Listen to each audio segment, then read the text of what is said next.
What's good, everybody? Welcome back to the Flavor Fest Urban Leadership Podcast. It's Friday. It's noon. We're here live. I know some of you guys are watching this on the replay, but if you're watching this live, go ahead and press the like button. Let us know where you're watching from. I'm Tommy Urban D, your host. Super grateful that you guys are tuning in today. Share this, like it, let some other people know. Here's the like button right there. Got my little thing. Yeah, you can subscribe to the channel as well. So Flavor Fest. Let me give you another update just to remind you it's back. We were doing it like every other year for a season, but Flavor Fest is back, and it is happening October the 6th through the 9th of this fall in sunny Tampa, Florida, Tampa Bay at Crossover Church. So go to flavorfest.org. We would love to have you guys to come down and hang out with us. It's going to be an amazing conference this year. The theme is Revive, which that's actually the theme for our church this year. So, man, go and get registered. There's close to 100 people that are already registered, and it's like months and months away. So we got a bunch of people that are already prepared. They're ready to come get it in and to learn and to get inspired, to network, to fellowship, to grow.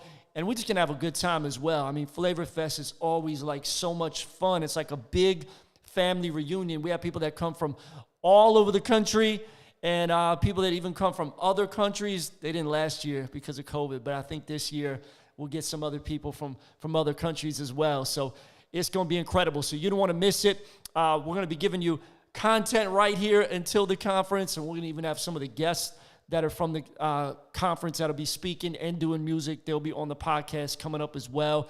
But today we got a special guest with us today because we are in the new Crossover Podcast studio. So we're taking advantage. You see, we got the 2 mics. We can have like live guests in the building. And actually, this guy is somebody that I have known for many years, and we're going to talk about it today. We would probably, when we first met, we would have never thought that we would actually be working together, doing ministry together on a full-time basis. So super excited to have him here today. We're going to be talking about next generation. How do you minister to the next generation in the urban context, in an urban multi-ethnic context? And this guy's been doing it for a minute. He's an OG. And so I'm going to introduce him, and we're going to get into it right after this. So like this, share it, let some people know. Flavor Fest Urban Leadership Podcast. Here we go, episode 31. Welcome to the Flavor Fest Urban Leadership Podcast, where we talk to innovative artists, creative pastors, church planners, entrepreneurs, and people creating movements. Our goal is to inspire and equip you in ministry, music, and the marketplace. I'm your host, Tommy Urban D. Coloni.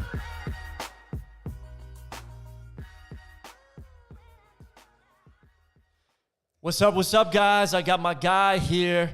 This is AKA Magic Marty. Yeah, man.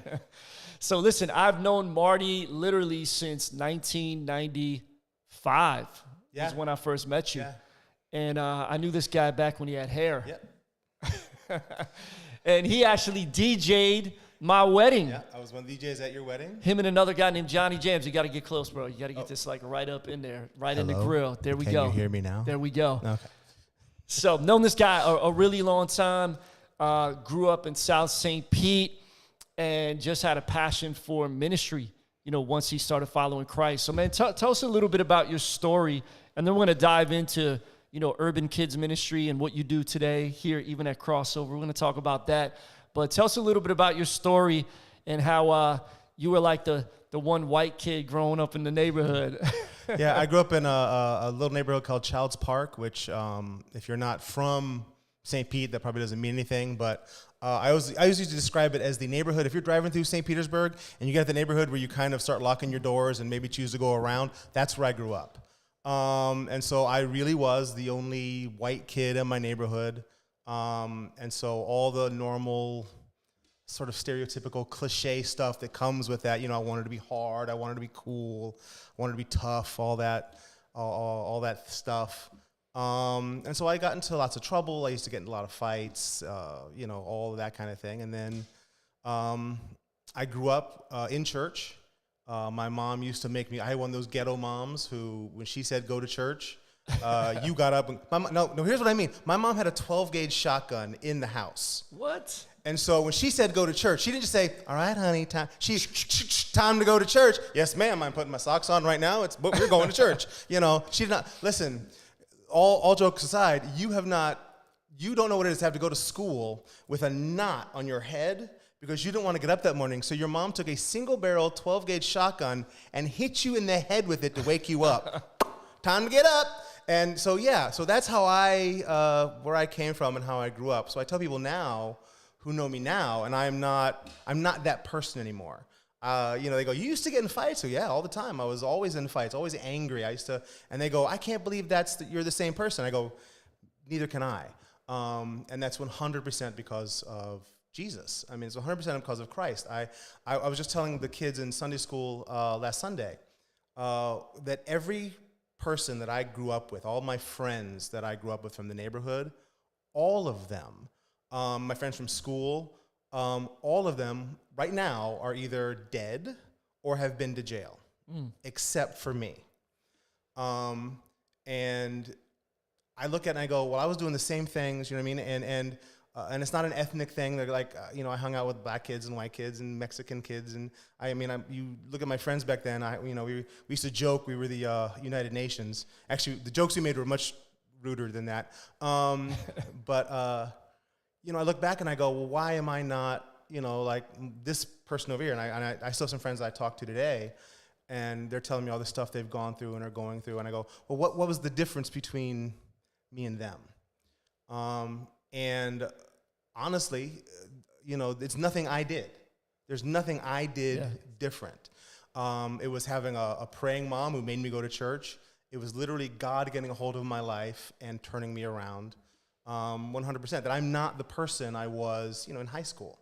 I guess we can all kind of say that, but I'm really, like, if you knew me in high school and you knew me now, I've talked to people who go, I can't believe you're even the same guy at all.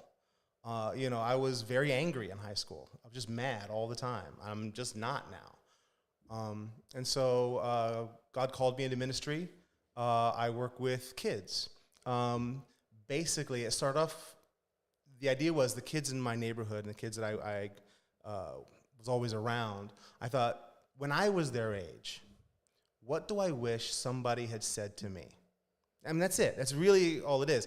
When I was their age, and I was running around and I was listening to, and I remember when NWA first came out. That's how old I am. And I'm listening to, all this bad music and, trying to be gangster and trying to be tough. What do I wish somebody had said to me back then? And that's really all I'm still doing now, is I'm working with kids and I'm going, here's what I wish I knew when I was you. It's one thing to look at kids, because we're in inner city ministry even here. I've worked with kids in New York City. I worked in New York City for about 12 years with a big ministry up there, working with kids in the inner city. And it keeps coming back to I am ministering to who I was back then. Mm-hmm. That's really all I'm doing. Is I'm going, I wish somebody had sat me down and said, I literally, when I put the lessons together, that's literally what I'm thinking to myself. What do I wish somebody had told me when I was, 8 years old that and that's it. That's what I'm doing. So what was the thing, Marty, that got you, like, when did you start to have this love to do kids ministry and to help kids, at what age did that happen and you got kind of introduced to that? It's a little bit of a long story, but I'll kind of shorten it. When I was a teenager, and again, my mom made me go to church, and I was a teenager. I was running around trying to be cool and tough. And there was a lady named Miss Maxwell, older lady. Her first name, I believe, was Karen, but you weren't allowed to call her that. She told you, my name is Miss Maxwell. Until you're old enough to vote, I am Miss Maxwell to you. Fine. So I was running around being a teenager. It was after church, and I was, being stupid or whatever. And she stopped me and goes, you're going to work with kids one day. I said, you lost your mind, lady. I'm a gangster. Only idiots work with kids. Well, guess what? God has a sense of humor. So I work with kids now. But I think, as weird as it sounds, that kind of planted a seed, and I didn't even realize it. And then I got a chance to sort of do some ministry work with Johnny Jams, the guy that we DJ'd Pastor Tommy's wedding together. That's how we met, through Johnny. Yeah, we started doing ministry together, and we just started working with youth. I was pretty much a youth at the time. I was 19 or 20, so I was really just a youth then too. So I just did what I knew how to do. I mean, if you put me in a room full of grown-ups, even to this day, you put me in a room full of grown-ups, it's probably dangerous. But put me around kids that were my age or younger, I still kind of was them, and I kind of started working with youth, developed Jam House Ministries, Jesus and Me House Ministries, and then we learned about this thing called Sidewalk Sunday School. Yes. Which I'd never heard of before, and it was started by a guy named Bill Wilson and Chris Blake up in New York City back in, I want to say 1980, somewhere in there. Yeah. And the idea was that if you can't bring kids to church, you take the church to the kids. Take it to the streets. And so they actually they got the old U-Haul trucks and painted them and then cut the side out with hinges so it folded down and made a stage. Mm-hmm. They could literally just pull up anywhere, put the stage down, put speakers out, and have a service on the street. And they would do it every week. So it wasn't like a drive-by evangelism. It was they would literally, every week at this one time, they'd show up at a certain place. And of course, being New York City, they'd have 400, 700 kids that would show up. And they would go every week. And then during the week, they would visit families so they get to know people. So it was more of a relational thing than just and I just fell in love with the idea that, instead of trying to get kids, come to church. No, you stay where you are. We'll bring church to you.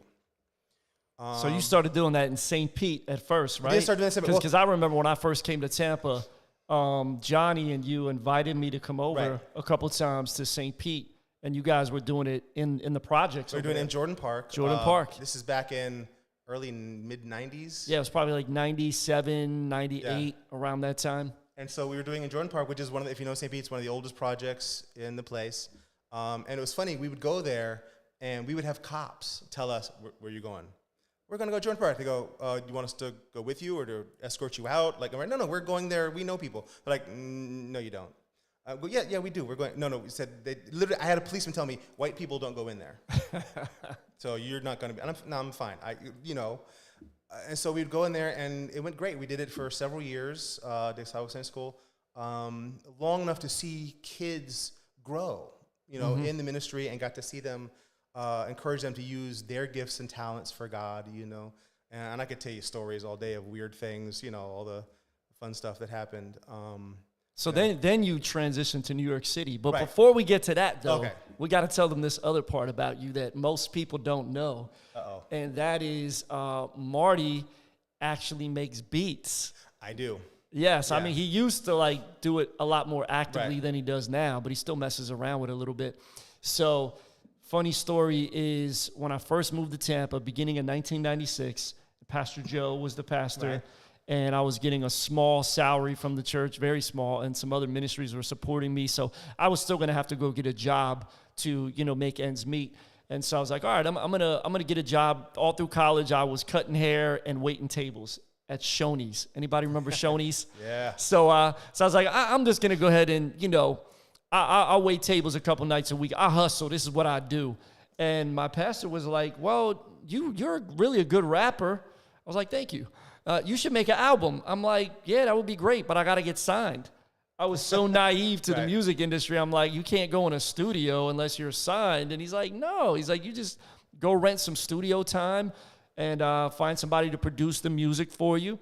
And so I was like, oh, really? And so a light bulb went off. And I'm like, wow, I could do this myself and create music. And, because I was doing concerts regularly at churches and events here and there. And people would always ask me, yo, you got a tape? It was back then, 90s. You got a tape? And I was like, no, not yet. And one time I did a little thing in this guy's bedroom, and it was all, you make a copy of a copy of a copy, and it just keeps getting worse with all the shh in the background. And if you had a triple tape deck where you could do two copies, then you were the man. Yeah. So I bootlegged a few things, but I didn't have any real recordings. And so, anyways, I was like, okay, I just got to find somebody that makes beats. And literally within 2 weeks, I didn't even know this about you. I'd met you. You DJ'd at my wedding, and we were talking. And you're like, yeah, I've made some beats before. I'm like, oh, you make beats? Like, well, yeah, well, Johnny has this 4-track, sampler, and, I made a few beats, and he showed me some of his stuff, and I was like, yo, you want to make an album together? Sure. Yeah, so anyway, so we started making beats and started working on this project. It was like the spring of 1996, and I was hustling to get this album done. I wanted to get it done by the summer, and it was so funny because I would drive over to St. Pete in my little 1982 Chevy Cavalier hatchback. $4 beats. And I was like, I would get mad if we wouldn't finish a beat in one day. I'm like, every time I drive over here, this is about a 45-minute drive, and it cost me about $4 in gas. I was so broke. I was like, managing every little thing of my money. Now gas is 1 gallon's more than that, bro. Yeah, like, so, crazy.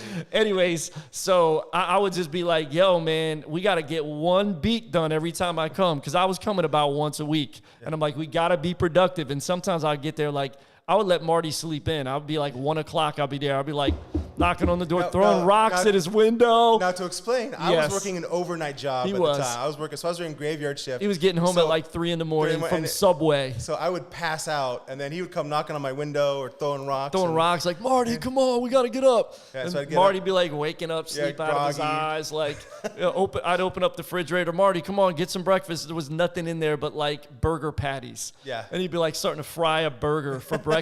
I'm like, what are you doing, man? That explains the wonderful shape I'm in now. So anyways, we started working on this album, and we just had a 4-track, and I would find samples, and he would find samples, and we would like put another drum. We'd sample drum pattern. No, for the record, all these samples, we didn't know anything about getting samples cleared or bright. None of that. Nothing. We were just like sampling like crazy. Like, do you like that? I like it. All right, let's put it in. Just chop it up a little bit. Yeah, sure. Nobody will know. Yeah, it's all right. They won't recognize add a little it. Piano. Yep, just cover it up a little bit. Yeah. So we were working on that, and so Marty, I got a surprise here. Oh no! Look what I got, brother. Woo! It is still shrink wrapped. Wow. Shrink wrapped. So this is my first album that I did, 1996, and this guy right here produced all the beats. And Keep It Real. It was called Keep It Real. It was a tape at first. At first, I released a tape. I remember you hand drew a cover for it of me, you, and John. Yes. I saw it somewhere there. Oh, it's John probably put it online. But anyway. Yeah. So, but anyways, then I made 300 tapes, and within 3 months, I sold all of them. Took that money, went back into even a better studio.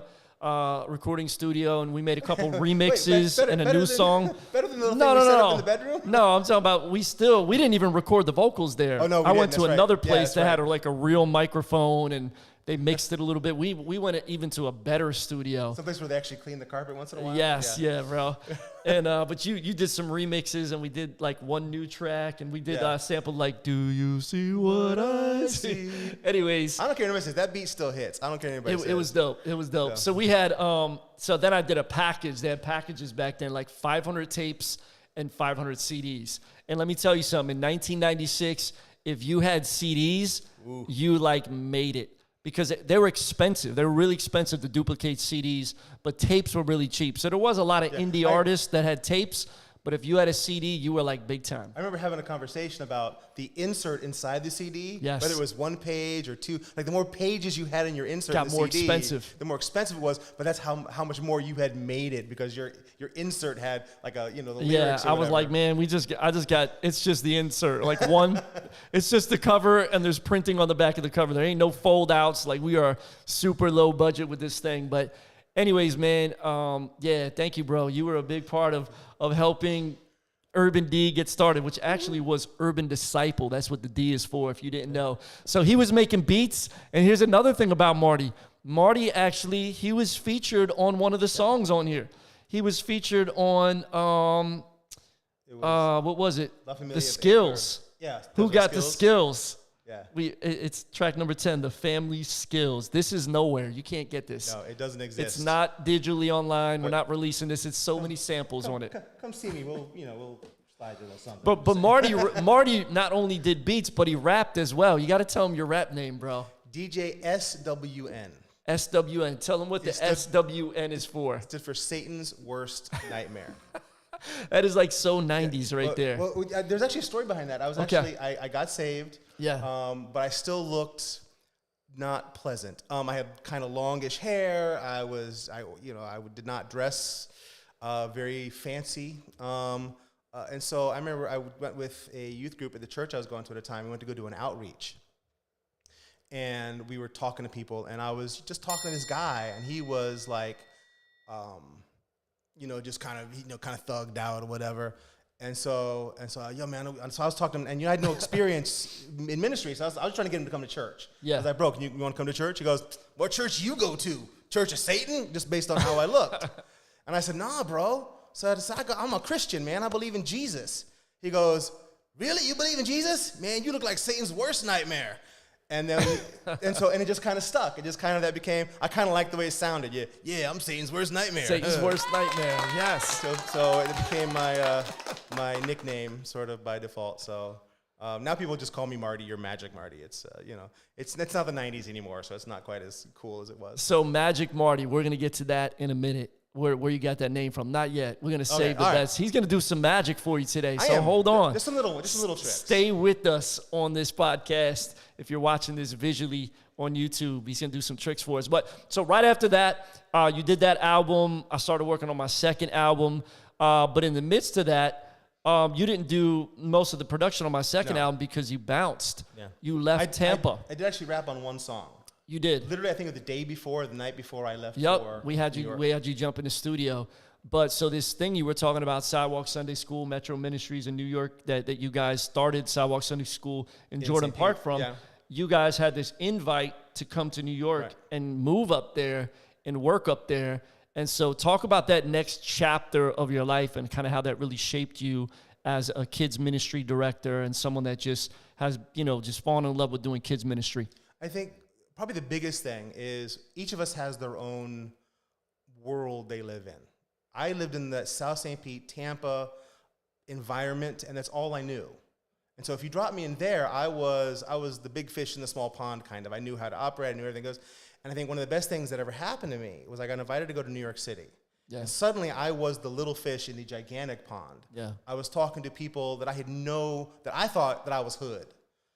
Turns out, New York City was the hood. Yeah, you was in Brooklyn. Yeah, I was in Brooklyn. I wasn't in my comfort zone anymore. In Bed-Stuy, right? Yeah, Bed-Stuy, Bushwick, where we were based.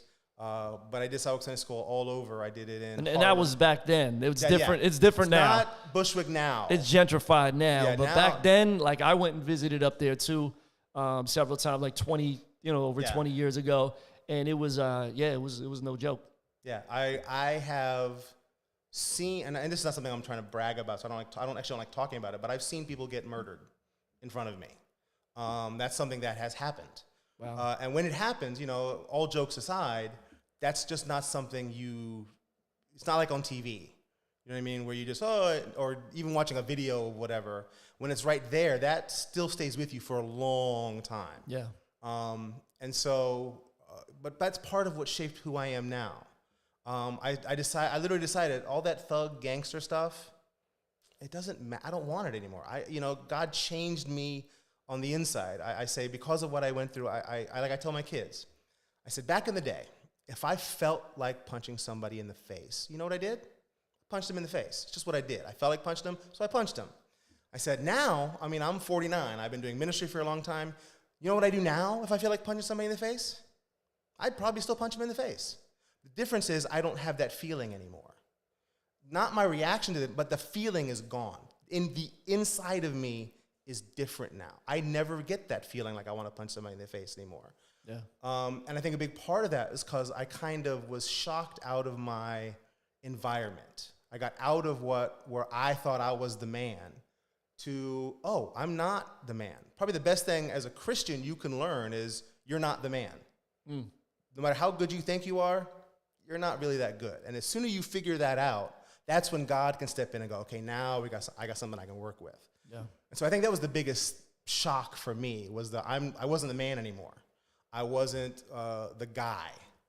And I had to relearn a lot of things that I thought I already knew. I started working with kids on a level, it's hard to explain. If you've never been places like New York City or Brooklyn and you've seen some of the extreme poverty and extreme situations, it's hard to talk about without it sounding like I'm trying to exaggerate or like I'm trying to, something I saw on TV. And so, but once you see, a family that is catching and cooking and eating the rats in their apartment, that changes your perspective on things. Wow. You know what I mean? When you see that and go, oh, this is not something I'm seeing on a movie. This is right here in front of me. Yeah. And so, so that changed me. It changed my perspective on children's ministry. I learned not to like what I call the Happy Jesus show, which I think we do a lot with kids, and I think it's a detriment.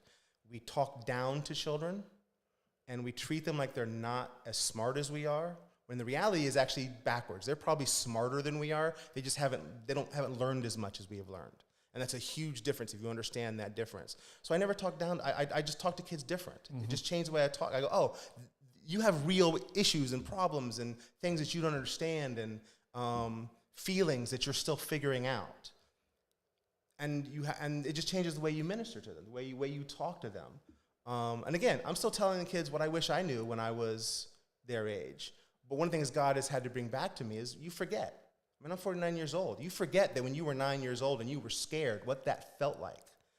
So God had to remind me what it feels like when you are helpless and scared and you're depending on other people, your parents or whoever else, and you have no independence. What does that feel like? Try to remember that feeling, and the next time you look at a kid who is going through family trauma, who is going through stuff. I had a kid ask me, this was actually just recently, and it was a few years ago. Sorry, Mike. I was doing Sidewalk Sunday School actually here in Tampa, and a little girl that I knew just walks up behind me and grabs my hand. She was maybe 7, I can't remember exactly, and she grabs my hand, which is kind of, I wasn't expecting her. She's like, oh, hey, and she's just walking with me. And I remember she had those white beads in her hair, and she kept doing this. She liked the way it sounded, the click, click, the little click, click. And she goes, Magic Marty? I said, yes. She said, can you be my dad? Now, you tell me. I've been to Bible school. I graduated from Southeastern Bible College. That question was never covered in any class. I read my Bible. I've prayed. Yeah. At no point has anyone ever told me what you're supposed to say when a kid asks you, can you be their dad? Yeah. I had no idea. And so why do you want me to be your dad? And she told me her story about her father who's in prison and whatever. And I'm just, maybe we should talk to your mom? Like, I don't know what to say. And then I remember at the moment, and it was a total God moment. I said, well, I can't be your dad. And I said, you know why? She goes, why? I said, because you believe in Jesus, don't you? She goes, yeah. I go, well, that means God is your dad. And if God's your dad, you know what that makes you? And she looked at me and says, I'm a princess. And I said, that's right. And don't you ever let anybody tell you different. But moments like that, you see there is a need there that you would not be aware of unless you were there in it. And so sometimes it's easy to stand back and look at kids and go, well, they're just kids. And not realize that there are needs, real spiritual, real emotional needs that they have that if you're looking from a distance, you can't see them. You have to get up close. A friend of mine say, if you're not close enough to smell it, then you're not close enough. You know what I mean? If you work with kids and you never get dirty, you're not really working with kids. And so you have to get close enough to see what the needs are. There was a sermon about Thomas wanting to touch the wounds. If you're not close enough to touch the wounds, and so that's a big part of it. I had somebody ask me the other day. They asked me, how do you prepare your lessons for the kids? And I said, it's actually pretty easy. I just talk to the kids. I ask them, what do you want to know about? I listen when they ask a question, because they'll tell you where their spiritual needs are. They'll just tell you, but you have to listen. And that's good. That's not something a lot of grown-ups like to do anymore. We listen to kids, but we don't really listen to kids anymore. That's good. So you were in New York City for 12 years, right? Yeah. Doing kids ministry full-time, 6 days a week, right? Yeah, 6 days a week. They used to work you. And several times a day. How many sites of Sidewalk Sunday School were you doing in a course of 6 days? It changed per year. Yeah. But on average, I would do 2 Sidewalk Sunday Schools a day, every day, Monday, Tuesday, Wednesday, and then Friday. And then because my 2 sites were on Fridays, I would go and do visitation on Thursdays. So I Yeah. would spend one day where I would be out in the neighborhood just visiting families that had come to Sunday school, building relationships, getting to know the parents. Because that's another thing. You look at a kid and you think, that kid's got issues. Well, meet their parents, and then you'll figure out where their issues came from, I promise. See how they live, and I promise you, the issues you see at church on Sunday will not seem like that big a deal anymore. Yeah. And so you were doing 10 to 12 sites in the course of a week. And then we do 3 on a Saturday, the 3 main sites, but sometimes on Saturday there are some semesters where I did 2 additional sidewalk Sunday school sites in the evening after. And at each site, there was hundreds of kids, right? Yeah, there would be 200-300, probably averaged a couple hundred per site, but there were some sites that have 700. Wow. There's one site I can think of that would average between 600 and 900, depending on. And then when you did this Sunday school at the actual site and you bust the kids in, a lot of kids that came to that, about 6,000 in a day. Wow. On Saturdays. So you're ministering to like literally you personally, you're in front of about 10,000 kids a week. Easily, yeah. Wow.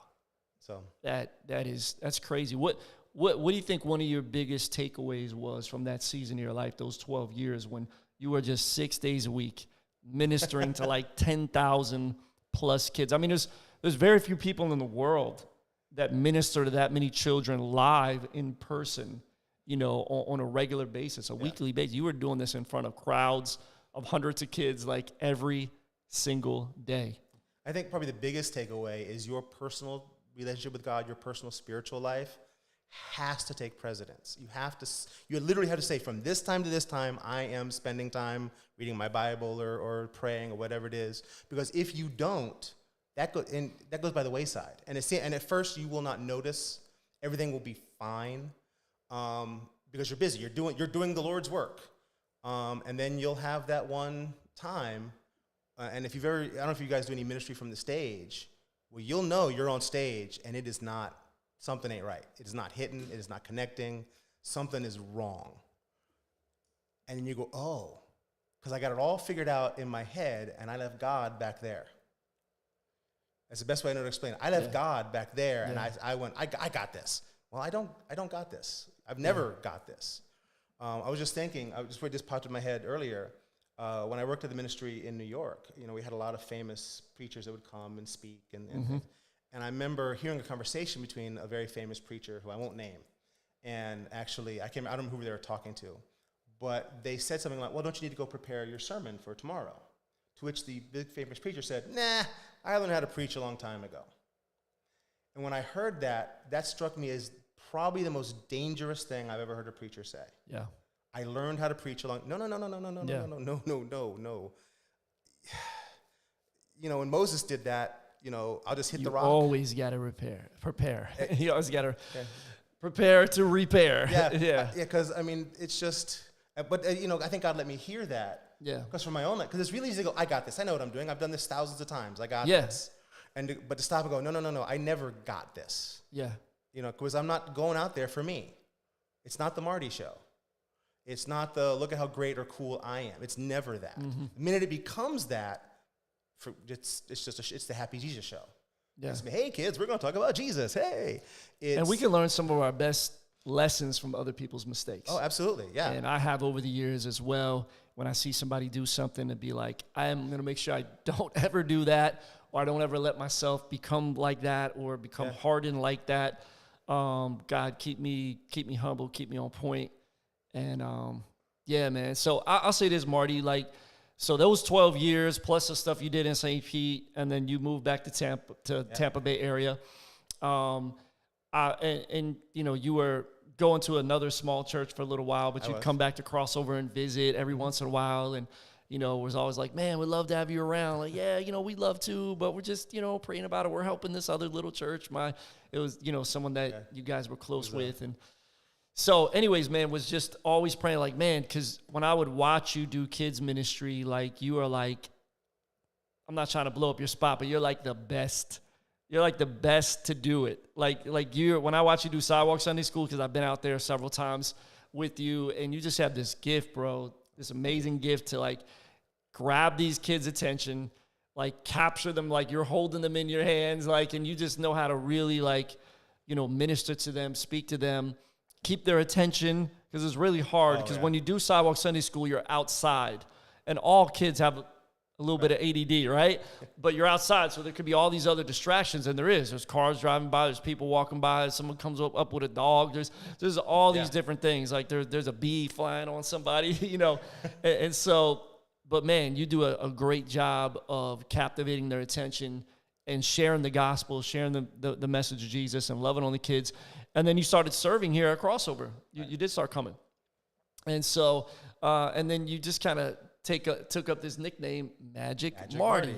So let's talk about that a little bit, because that's even like in the thing right here, featuring Magic Marty. Like, well, what is that all about, right?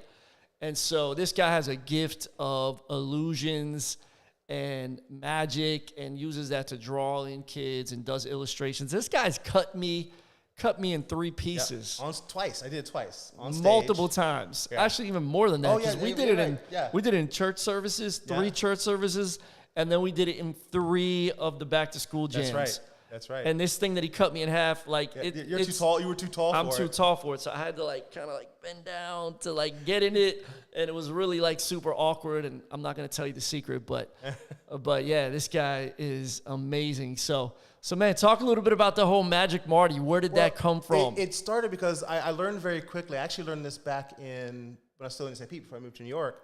That when you look like I look, let's just be honest, and you walk up to a group of kids and go, "Hey, you want to learn about Jesus?" Sometimes they leave skid marks as they run away. They're like, "Stranger danger," and they just, book it. But if you walk up to a kid with something as simple as a coin, quarter, if you can see the quarter there in the light there, and you walk up and go, "Here, hold this." And the kid goes, "Wait, what happened?" And you go, "What are you talking about?" They go, "Where's the quarter?" I'm like, "What quarter?" Like, "The quarter was just in your hand." I go, "You don't have it?" "No, man." "Did you drop it?" And I go, "Let me hold on. Oh, let me get that for you. Let me grab that." And you pull the quarter out of their nose or their ear or whatever. Then suddenly, you've got their attention. Yeah. I learned that, if I do this, get their attention first, and then say, "Have you heard about Jesus?" or however you want to do the next part, that it's a great attention grabber.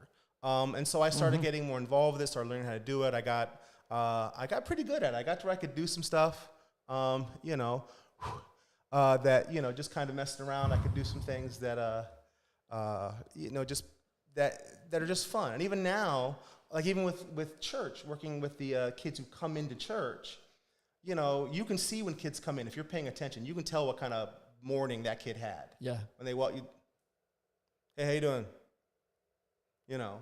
And so you walk up to them and go, "Here, do me a favor." And you walk up with I like this is one of my favorites right here. You can see this on camera. I love rubber bands. I still don't know how he does this. I don't want to know.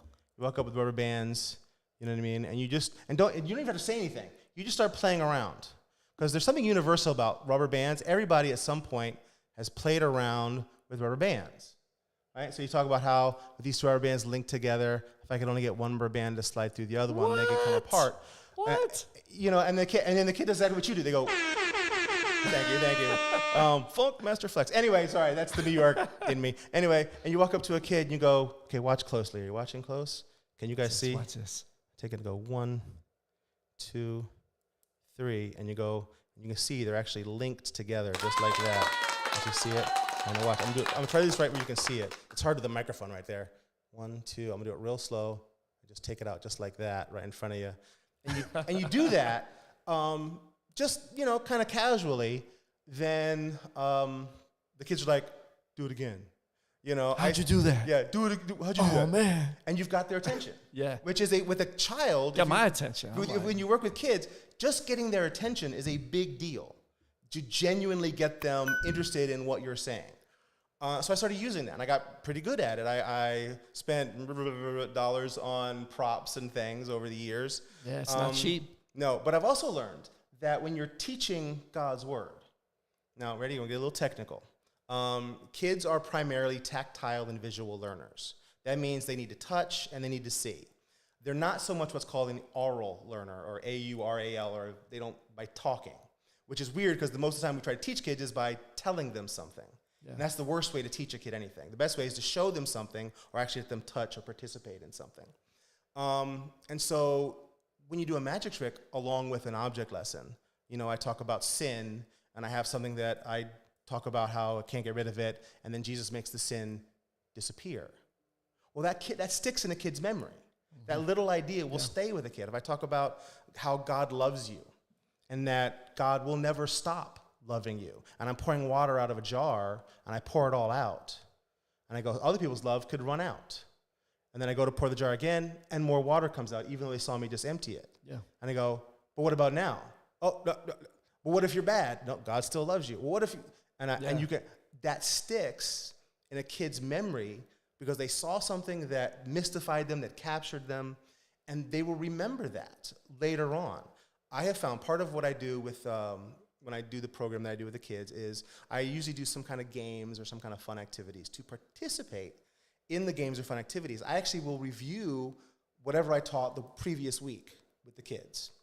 And I found that the things that the kids remember from week to week are the things that are attached to visual things, magic tricks, things that stimulate their imagination, have them wondering, how did he do that? And so it's just become a tool to get kids to remember what you were saying. So what's your favorite trick? I have a lot of favorite tricks. That's not fair. Yeah, I've seen you do a bunch of different ones, man. I think probably my favorite trick now that gosh, that's a hard. I love the cutting people into 3-piece. That's a fun trick because that's one that I like the tricks that people have seen on TV, but never get to see in person. Yeah, because there's like if I talked about like the linking rings, which I keep in the mic, which is I didn't bring them. I have them in my office. Where you put the rings and you take them apart, and everybody sees that and they see it on YouTube or they see it on TV or they see it on a show and they go, "Oh, I know how that's done." But then when you do it right in front of their face, it's like, wait, I thought I knew. No, I know. Wait, do that again. Yeah. And so, and we had our trunk or treat event, which we do on Halloween. It's an alternative for people to go out door to door in the hood. Like they can come here to the church. We have all these people that have stuff in their trunks, and it's just a safe environment. We get to minister to the families. And so as the people were waiting in line to come in, and I mean, we had a line that had hundreds of families in it. It was good. It was crazy. Like it was bigger than we thought it was going to be. Like this year is probably going to really be even bigger because COVID was still somewhat of a concern last fall. But man, as we're in line, I'm there with Marty, and Marty's doing tricks like we're going down the line to each family and each person. Then I'm giving them a flyer and a card like, yo, you need to come. Like we got this big event next Sunday, and Marty's going to be doing all these tricks and stuff. And people are like, oh wow, that's here. Oh man. And so it can be such a tool to grab people's attention and to grab adults' attention as well. A lot of those parents, they were the ones that were like, "What? Don't hold up, but do that again, man." They start following you, like, no, you have to stay in line, sir. No, you're gonna do that again. All right, okay, one more time for. And so, but that's I mean, I use it because it works. I mean, not to be too pragmatic, but the reality is it works. So it's another tool in the belt. You know what I mean, for what I do, and it's fun. You know what I mean. If you've ever done kids ministry, sometimes you have some time to kill, especially towards the end when certain preachers will keep preaching and they don't know when to stop, and you have to wait for all the grown-ups to finish their service to finish yours, and you have to kill time. Magic tricks are a great way to do that, and it beats the heck out of just putting VeggieTales up and saying, watch that. So if anyone wants like magic lessons, I got you. I can hit him up, Marty at crossoverchurch.org. Yes, and he'll hook you up. He'll be at Flavor Fest doing some stuff as well. Doing some magic tricks. We got to get you to do some stuff at Flavor Fest this year, man. Definitely. So man, what are you excited about next? What's next, man, for kids ministry here at Crossover? And what are you seeing even now? Let's talk about that for a minute as well before we even get to what's next. Like, because it's been a strange season as, we've come back to church post-pandemic. I mean, the pandemic's still around, sort of. Like, people are still getting COVID, but it's, it's different. It's not as bad. People aren't really as concerned about it. People might get sick for a few days for the most part, but then some people don't get sick at all. They're like, but anyways, now that we're in this season, people are comfortable with coming back, because for a while it was so like when we first reopened, we might have had only a couple hundred adults coming to church, but there was only like 25 children that got checked into the kids wing versus before, pre-pandemic, we had like over 100 every week. Easy. And so even though we had maybe 50% of the adults coming back, we only had like 20% of the children coming back at first. So, what do you kind of see now? Where are things at? And what are some adjustments you guys have had to make, and what you're looking for coming next? Well, I think a lot of, like my goal when I first came in and when I took over the kids ministry, as I told you, is I wanted to create a place. Which was during the pandemic. During the pandemic. Because it was last year. I'm one of those people that I do believe that God gives people visions and dreams, but I don't like saying visions and dreams because it sounds very churchy and cliche. But when I was praying about the kids ministry and what God wanted to do, the image that popped into my head was of a child waking their parent up on Sunday morning and saying, Mom, it's time to go to church. We got to go to church. And then at the same time, a lot of just different ideas just hit me all at once. And so if you want to call that a vision or something from God, I'm cool with that. But the idea was most kids don't come to church because they choose to. I think that bears repeating. Mm-hmm. Most kids don't choose to come to church. Yeah. They come to church because their parents bring them. And if we can change that dynamic, make a kid want to come to church, well, what's involved in that? Well, you have to make a church for kids. You have to meet the needs of the children. You have to make it fun. I know that sounds fun in church. We're allowed, yes, because they're 8. That's how they eat. That's how they see the world, as either fun or not fun, good, bad. You know what I mean? The example I always give is the dentist. If you ask most people, do you like going to the dentist? 90% of people in America say no. Mm-hmm. As adults, we know we need to go to the dentist, but nobody really goes, yay, I'm going to get my teeth cleaned. Nobody does that. Well, let me ask you, how old were you when you decided you didn't like the dentist? For the majority of people, is when they were a child. And they went to the dentist, and it was an unpleasant experience, and it automatically went into that I don't like it category. Because that's how kids think. Well, what about church? What category do kids put church in? Well, I guarantee a lot of kids, especially in America, put church in that, my parents make me go category. So everything we're working on, me and my team working on, is how do we change that? How do we make church a place that they want to go to? And we're still working stuff. There's some stuff that we've tried and went, we're not doing that anymore. There's other things we've done. Okay, the kids like that one. And so we're, and we're constantly experimenting. And here's the thing, we're asking kids. I mean, it seems like rudimentary, basic, just ask the kids what they want. But have you tried it? When's the last time you asked the kids, what do you want from church? And they'll tell you. And they have some deep stuff, man. They'll tell you some stuff and they'll blow your mind and go, oh, I guess we should focus on that. And so that's a big part of it. We're opening a sensory room. We're working on that. I just got the stuff for that. We're going to be putting that together in the next couple months. We noticed there are a lot of kids coming that were on the spectrum. Not a lot, but enough to be significant. Yeah. And this is their church too, as much as it's anybody's church. So we need to create an environment that's conducive for them to be able to have their church.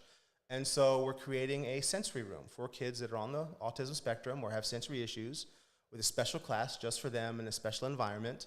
And what is that going to look like? Give people a little bit more details, because this is an epidemic in culture today, in the urban community as well. You have more and more kids that are testing on the spectrum, that have autistic, needs to some degree. And if you have a child like that, a lot of times you can't really hardly take them anywhere. Yeah. Because you just don't know when they're going to act out or whatever, and to go to church and put them in the middle of all the other kids. And that are screaming and having and so we've had some families in the church that are like that, but then there's some families that don't come as much because of that. And then there's some families that don't go to church at all because of that. And most churches don't offer that. And I think moving forward, we're trying to be always ahead of the curve at Crossover in many ways. And there's not a lot of churches that do that. There's a few. So we're trying to learn from them. But even for us as an urban multi-ethnic church, this is a growing problem in the urban community. Statistically, in the urban community, there's even more kids that are kind of on this spectrum and testing that. So I think it's something that we all need to think about for our kids' ministries. Not in the future, but like we need to start thinking about it right now. So what is it? What are some of the things in that sensory room? Like, what are some of the items you got? What are some of the things you're going to do, you and your team, Marty? And I know you got thank God we have 4 people that are part of our kids ministry that are trained in this, and some of them even do it for their full-time jobs, right? Yeah, we have one person has a master's in special education, probably people that are certified. I've consulted with people outside of them. I've talked to secular people that just work with kids on autism. Because here's the thing. As the leader, I need to know as much as I can. I don't want to walk in going, I know what I'm doing, because I don't know as much as they do. And so the first step I would say, if you want to do this where you're at, is learn as much as you can. Surround you with people who know. Don't assume you know just because you saw it on TV or you saw a YouTube video or you read a thing. Learn. Because there's people there, they'll tell you what do these kids need, what are the issues they deal with. So we're creating an environment. We have taken one of the rooms in the kids wing, and we're going to make it a quiet environment. We're actually going to sound, not proof, but we're going to deaden the sound in the room. We're going to put some sound deadening material in the room. We're going to repaint it a more soothing color. There's actually books written on which colors are more soothing. We have a lot of sensory objects, things that like tiles they can touch that'll be on the wall that will change color when they touch them. Things to create soothing. You guys have those little like things with the bubbler, the water bubbles coming up, and up. little like plastic fish swimming in it. Designed to calm them. We have a thing called a body sock, which I'd never heard of, which is a giant body sock. Just getting the body sock that the kids can actually crawl into. Yeah. Because that's, for some kids, that is what they need to calm down. Beanbags. Got a big beanbag. I talked to a lady at a school who has an autism program at school, and they said kids, because they can just sink into it and get that feeling of security and safety. The way you teach lessons has to be different. You know, I can get up on the stage in front of a bunch of kids and do a magic trick, and I can be loud and get the kids to holler back at me. Kids that are on the spectrum, they don't do that. You know what I mean? And so totally the way you teach the lesson, we're going to incorporate more videos, because kids are trained, for good or for ill, to look at screens. Every kid, I mean, this is 2022, let's be honest. Yeah. Kids, screens are a part of kids' lives. You're looking at a screen right now. You're looking at a screen right now. And so to incorporate that, because that's something they know, they're familiar with, they're comfortable with, and they can absorb information from. We have, and again, I got a whole bunch I just ordered a bunch of stuff. So just basically creating a soothing environment. Kids with autism and kids on the spectrum tend to have sensory issues, things that are too loud, sudden things they don't deal well with. And so to minimize all that, we have a hanging chair, which I just found out about from this other autism program. And it hangs from a beam in the ceiling, and it's like a special reward. You get to go sit in the hanging chair. And it's but it kind of sits and it spins and it floats, and it's a sensory reward for some kids. And the most important thing is the people I'm putting in there. I think more than, because you can study, you can go on Amazon and just Google stuff for autism stuff. Not all of it's good. I would suggest talking to somebody who knows what they're talking about. Don't just Google it. But to have people and go, here's what the goal is. It is not a babysitting service. Yeah. It is their church. And so there is going to be a little bit of a learning curve once we actually start doing it, and we know that going in. Because once you actually get the kids in there, because kids are still individuals, some things might work with some kids, some things won't. We're going to be learning that. But we're developing a team. I have the people one lady who has a master's degree in special education is one of the people that's going to teach them. Here's what to expect from kids on the spectrum. When you do this, here's how they are going to react. Here's how you should react to them. That kind of a thing. But find people that know. Take the time, put in the effort, read some books, call around. There's public schools that have autism programs with people whose whole job is to create autism classrooms. Yeah. Talk to them. They want to tell you what they do and learn, but it's a need. I've talked to parents who have said, I don't come to church right now because my child can't sit in a service that I'm sitting in. They'll, and I can't put them in someplace without me because they can't handle the issues. Yeah. So I have to watch online. And so when you see the need, you feel the need. I'm not waiting for God to set my bushes on fire to tell me there's a need. I can see the need. I'm going to jump right in. So that's great, man. Well, at Flavor Fest this year, Marty's going to be around. We definitely got to offer a workshop or two that'll be on kids ministry, and even I think it'd be great, man. Maybe I'm just talking out loud now. We're brainstorming, but maybe even if you did a workshop in that new, special awesome. Needs autistic, classroom, and even did some teaching on that, because by that time you guys are going to open that very soon. You'll have a couple months under your belt of what you've been learning, what you guys have been doing. People will be able to see the space, and teach some people some magic tricks and stuff. Yeah. It'll be great. So, so Flavor Fest is coming this fall. Yeah, we're going to have stuff on kids ministry, youth ministry, stuff for church planters. We're going to have stuff about outreach, apologetics. There's going to be stuff for artists. There's a women's track this year. That's back at Flavor Fest. My wife is running that with her team. And there's also going to be a track again for pastors' kids. And we did that last year for the first time. And there was over a dozen, about 20 even, that were in there on Saturday. And so you can bring your whole family. So if you got teenagers or, young adults that are PKs or ministry kids as well, because there were some ministry kids there as well. If you work on staff at a church, there's going to be stuff for everybody. So mark your calendars, October the 6th through the 9th, flavorfest.org. It's going down. And I just want to give a shout out today. Like, if you have not gotten the Frames book, go ahead and get it. It comes in a box. And I'm super excited also to announce that just recently YouVersion dropped a 5-day reading plan that I wrote based on the Frames book. And so you can go to YouVersion and just search Frames. Perspective is everything. And you'll be able to do the 5-day reading plan. And if you want to get the box in the information, the info's in there, you can go to translationleadership.com. You can get the box. It comes with a masterclass, comes with a pair of frames. There's a surprise CD in there as well from Reach Records and some stickers, all kinds of goodies in there. So go check that out. It's been amazing the past month or so as it's been out, helping a lot of people reframe. And God's been opening up a lot of doors for it. So super grateful to have my guy, Magic Marty, on here today. Known him for over 2.5 decades, bro. And now we're together doing ministry. Let me say the last thing about this that I love about Marty is he served as a volunteer on our kids ministry team for 5-6 years? I think 6 years, yeah. 6 years as a volunteer under a couple different leaders. And he had been in full-time kids ministry before that. And so he was just serving and just teaching regularly in our kids' church, doing an incredible job. And then just the opportunity came up as we were looking for a new kids director, and we were able to hire from within. And it's always the best when you can hire from within, because you already know that person. They already know the vibe of the church, the DNA. They have the DNA, the culture. When you hire from the outside, sometimes you need to. Absolutely, we've done that too. And sometimes that can work out great.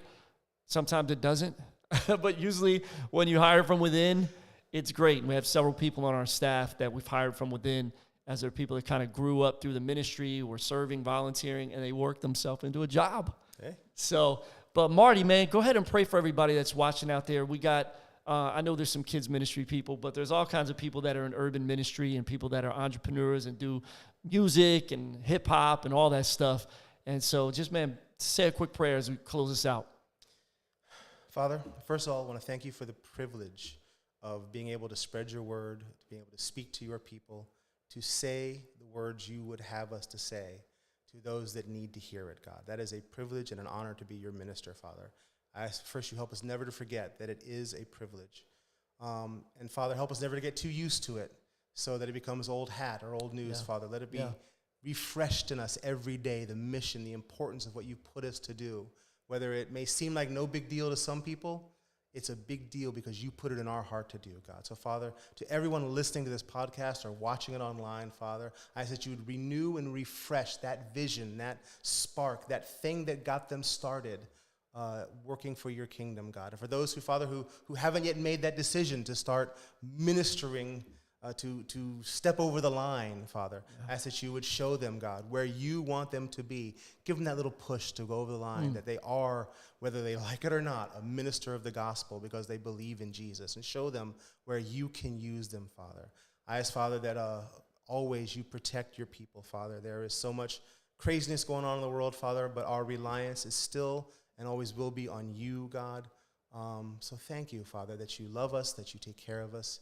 And we are looking forward to seeing the amazing things you still haven't even done yet. Yes. The things, God, that we'll look back on and go, I can't believe I got to witness God doing that. Yeah. Thank you for those things, God.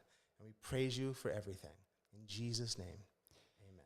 Amen. Amen. Come on, show some love for my man, Magic Marty, on the show today. Yeah, man. That's right. So if you guys don't know me, I'm Tommy Urban D. Colonin, host of the Flavor Fest Urban Leadership Podcast, and we're on here on Fridays. I'm going on vacation, though, so we're not going to be on here for a couple Fridays. We will be back in July. If you're watching this on the replay, we're live on Fridays at noon, 12 noon Eastern Standard Time. We'll be back in July, actually the end of June. We'll be back. So taking a little break. You got to take a break this summer. Breathe a little bit. Rest, relax, chill. But hey, like this video. Subscribe to the channel. There's a bunch of other stuff that's on here as well. And flavorfest.org is where you can go to get info on the conference. And we will be back soon. You guys have an incredible weekend. Much love. Thanks for tuning into the Flavor Fest Urban Leadership Podcast. Stay connected with us on social media at UrbanD813 and at FlavorFest. We'll talk to you guys next week. Peace and God bless.